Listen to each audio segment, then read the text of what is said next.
Eu estava aqui a meditar em João capítulo 9, o Evangelho, João capítulo 9. Amanheci hoje e vim meditar aqui neste capítulo. Muito interessante, tem coisas profundas que, se a gente parar para ler, raciocinar, meditar, comparar, talvez você nunca ouviu exatamente onde você congrega, etc. Mas assim, por que eu falo isso? Porque tem coisas realmente profundas que dá pra gente chegar a uma certa meditação. Rapaz, por que que falaram isso? Mas como assim? Então eu peço que você escute com atenção, preste atenção, que eu vou fazer a leitura e raciocinar aqui, meditar com você, aqui conforme eu estava analisando, porque nós sabemos que as escrituras realmente têm coisas muito profundas que se a gente apenas lê como uma literatura qualquer, nós não vamos entender exatamente o conteúdo, a revelação, a profundeza da coisa. Mas né, se a gente ler, raciocinar, comparar, se perguntar, fazer perguntas ao texto, ver, analisar quem é que está falando, eu acho que a gente vai conseguir chegar a uma conclusão. Então vamos aqui fazer um estudo sobre alguns versículos e você vai ver algo muito interessante aqui em João capítulo 9, que tem como título A Cura de um Cego de Nascença. Aquela passagem que o Senhor Jesus curou um cego de nascença. Igreja do Pai Verdadeiro, pregando o Evangelho à humanidade. Então vamos lá. João capítulo 9, permita-me ler aqui a partir do primeiro versículo. Ao passar Jesus, viu um cego de nascença. 2. Seus discípulos lhe perguntaram, preste atenção à pergunta dos discípulos. Mestre, quem pecou, este homem ou seus pais, para que nascesse cego? Vamos aqui raciocinar, pessoal, preste atenção. Quando os discípulos perguntam, mestre, quem pecou, este homem ou seus pais, para que ele nascesse cego? Então, pela lógica, os discípulos do Senhor Jesus já sabia que aquele homem nasceu cego, era cego de nascença, certo? Eles já sabiam. Até que todos moravam por ali, com certeza eles deveriam, em outros contextos, já conhecia o tal cego, né? Digamos assim. Então eles perguntam, mestre, quem pecou? Ele ou seus pais para que nascesse cego? Bem, ué, mas como assim? Os discípulos perguntaram se aquele cego tinha pecado, se ele nasceu cego. É tipo assim, ó, eles estão perguntando o seguinte, preste atenção. Mestre, por que ele nasceu cego? Ele pecou? Essa é a pergunta dos discípulos. Sinceramente falando, eu não creio exatamente em reencarnação, certo? Pelo menos até hoje, eu não acredito exatamente na reencarnação, eu não defendo essa doutrina. Eu creio na ressurreição, no perdão dos pecados, etc. Conforme a mentalidade cristã ensina. Eu acredito até hoje dessa forma, que tem respaldo bíblico. Mas assim, será que os discípulos do Senhor Jesus, eles tinham noção de reencarnação? O que você acha? Será que eles acreditavam em reencarnação?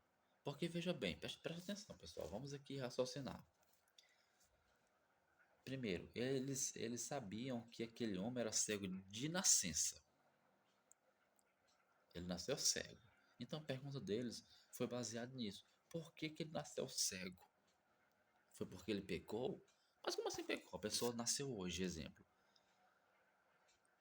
Uma mulher grávida deu à luz hoje. A criança nasceu, exemplo, né? Ela nasceu cega. E ele que pecou, a criança pecou. Como assim pecou? Se ela nasceu ali, é o inocente, está vindo agora a vida. Então por que que os discípulos fizeram essa pergunta? Quem pecou para que ele nascesse cego? Ué, ele ou seus pais? Sobre se os porque assim, se os discípulos tivessem perguntado, mestre, Foi os pais dele que pecou, o pai ou a mãe pecaram para que ele nascesse cego. Aí sim, até aí tudo bem. Então, realmente, até porque na lei de Jeová, e até aquele momento, né? E nós sabemos que os discípulos eram judeus, então eles tinham uma mentalidade ali baseada na Torá, nos ensinos judaicos, né?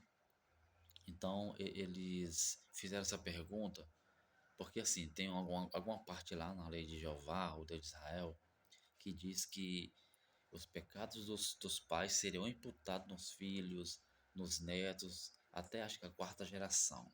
Né? O Deus de Israel, ele imputa pecados, castiga até a quarta geração por causa dos pecados dos pais. A Bíblia, no contexto judaico, fala isso. Então, os discípulos, como judeus, tinham essa noção. Por isso que se ele tivesse perguntado, mestre, por que ele nasceu cego? É porque os pais dele pecaram? Até aí tudo bem. Ele estaria de acordo com as escrituras judaicas. Mas é interessante que eles perguntam: ele ou seus pais? Como assim ele? Ele nasceu cego porque ele pecou? E quando que ele pecou? Logo, talvez os discípulos até aqui tinham noção de reencarnação, pelo que eu estou entendendo. Porque eles perguntaram: ele nasceu cego? Ele pecou? Tipo assim, em outras vidas ele pecou, errou, para que hoje nascesse cego. É isso que os discípulos, em outras palavras, no meu ponto de vista, nos deixam entender. Agora vamos aqui à resposta do mestre. Versículo 3. Jesus respondeu: nem ele, nem seus pais pecaram. Mas isso aconteceu para que a obra de Deus se manifeste na vida dele. Será que aqui no versículo 3 o Senhor Jesus está refutando a doutrina da reencarnação? O mestre diz: ó, nem ele, nem seus pais. É profundo, gente, é profundo. O mestre poderia ter falado: olha, vocês. Como assim ele pecou? Se ele nasceu cego, ele ia pecar como? Né? Mas o mestre diz: nem ele e nem seus pais. Então, a resposta do Senhor Jesus ainda deixa um certo tipo de incógnita, certo? Eu não defendo a reencarnação, mas se alguém for usar essa resposta do Senhor Jesus para dizer que ele está refutando, não, não tá, gente. Ao contrário, ele nos deixa uma incógnita. Versículo 4. Gente, não, vou continuar aqui, depois eu vou resolver. Versículo 4. Aí o mestre fala: enquanto é dia, precisamos realizar a obra daquele que me enviou. Versículo 5. Enquanto estou no mundo, eu sou a luz do mundo. Então vamos só aqui finalizar esse versículo do 1 ao 3, né? Que realmente aqui tem uma profundidade tão grande, gente. Primeiro porque os discípulos perguntaram: ele nasceu cego, por que ele nasceu cego? Ele pecou? Como assim ele pecou? Será que foi em outras vidas? E o mestre responde não refutando exatamente a doutrina da reencarnação, né? Nos dando noção. Aí no contexto, vai dizer que o mestre curou aquele cego, etc. Cuspiu no chão, misturou com terra, colocou nos olhos do cego e disse que ele fosse lavar no tanque Siloé, etc. Mas eu vou pular aqui alguns versículos, porque aqui no versículo, quando levaram o cego, né, o ex-cego agora, até os judeus, os fariseus, permita-me pular aqui para o versículo 13, olha só. Levaram aos fariseus o homem que era cego. 14. Era sábado, o dia em que Jesus misturou terra com saliva e abriu os olhos do homem. Era o dia de sábado, pessoal. 15. Então os fariseus também lhe perguntaram como que ele tinha recuperado a vista. O homem respondeu: ele, o homem lá que me curou, misturou saliva com terra, colocou os meus olhos e disse que eu fosse lavar. E agora eu vejo. Olha só o 16, gente. 9 e 16. Alguns dos fariseus disseram: esse homem não é de Deus, pois não guarda o sábado. Até porque quando o mestre fez isso, ele fez no dia de sábado, a qual a lei de Moisés, a Torá, proíbe extremamente fazer obras no dia de sábado. Gente, só um segundinho. Só um segundinho.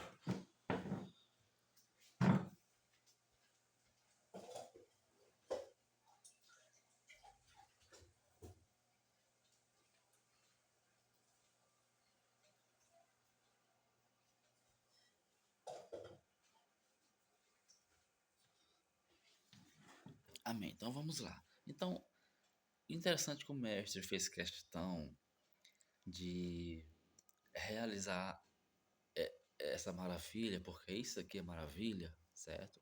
Uma cura de uma pessoa, isso é maravilha.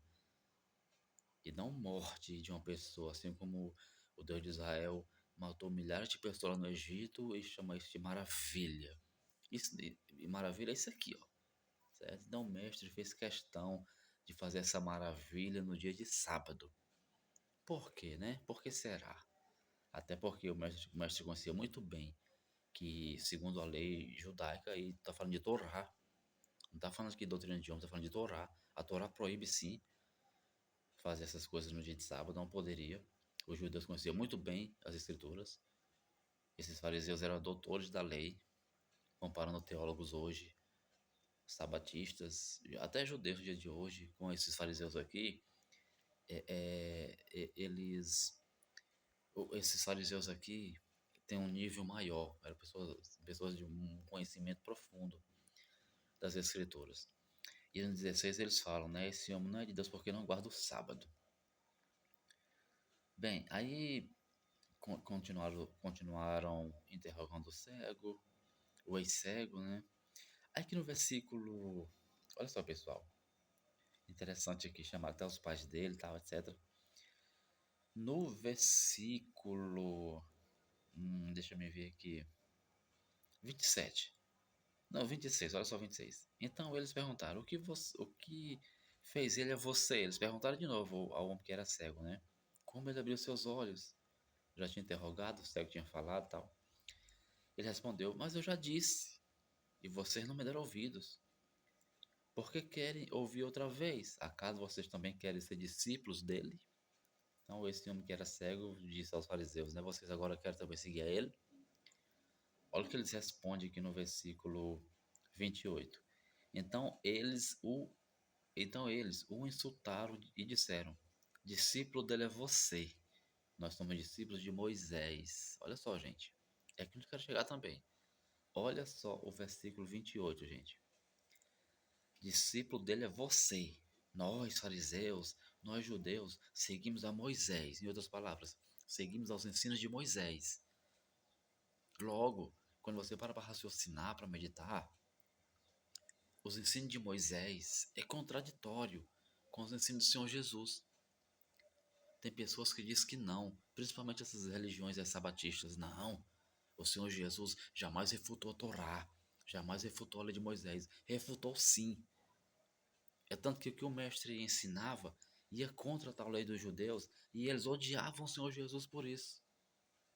Você acha que se o mestre falasse a favor da Torá, a favor da lei de Moisés, ensinasse conforme a Torá, que é a lei de Moisés ensina, os fariseus iam odiar o Senhor Jesus? Claro que não. Claro que não, gente. Claro que o mestre refutou essa tal lei. É por isso que os discípulos, os fariseus falam aqui, ó, no versículo 28, quando o ex-cego perguntou, vocês também querem seguir a ele? Aí eles responderam, discípulo dele é você. Nós somos discípulos de Moisés. Logo, se você for para raciocinar, existia diferença entre os ensinos de Moisés e os ensinos do Senhor Jesus. Por quê? Porque Moisés ensinava conforme o Deus de Israel, o Deus Jeová. Já o Senhor Jesus não. O Senhor Jesus, a doutrina dele veio da parte do Pai verdadeiro, que não é o mesmo Deus de Israel. Olha o 29. Sabemos que Deus falou a Moisés. Aqui os fariseus continuando falando. Ó. Versículo 29, os fariseus dizendo, ó, sabemos que Jeová, que eles chamam de Deus, né, falou a Moisés. Mas enquanto a esse, não sabemos de onde ele vem. Então aqui, mais uma vez, os fariseus defendem a Moisés, defendem os ensinos de Moisés, mostrando que são discípulos de Moisés e não dos ensinos do Senhor Jesus. Isso nos faz entender mais uma vez que há contradição sim, gente. Porque se os judeus que ouviam o Senhor Jesus, que os judeus são pessoas inteligentes, pessoal. Esses judeus aqui são inteligentes, que conhecem a Torá ponta a ponta, que conhecem a lei de seu Deus ponta a ponta, gente. E os seus ensinos e as suas interpretações. Então por que que eles não seguiam o Senhor Jesus? Porque o mestre falava contra a tal lei. Logo, o pai que o mestre falava, o pai verdadeiro não era Jeová. Então o mestre não ia defender a doutrina do falso Deus. Está começando a compreender?